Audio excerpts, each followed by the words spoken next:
ফেলে দি। সুতোর গুলিটার অবস্থা কি? হ্যালো স্যার, ফেলে দি এটা।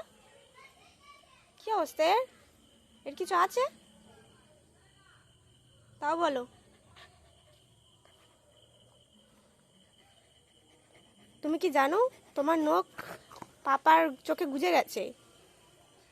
এটার জন্য তোমার নখ পাপার চোখে গুজে গেছে। তুমি পাপাকে সরি বলেছো? বলেছো কি? এটা চাই, দাও বলো।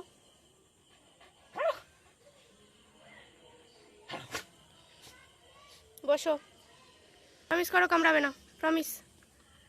চাই না তো ওটা? ওকে,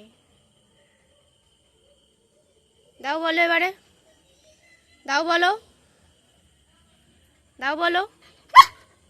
গুড বয়। আর কামড়াবে না তো?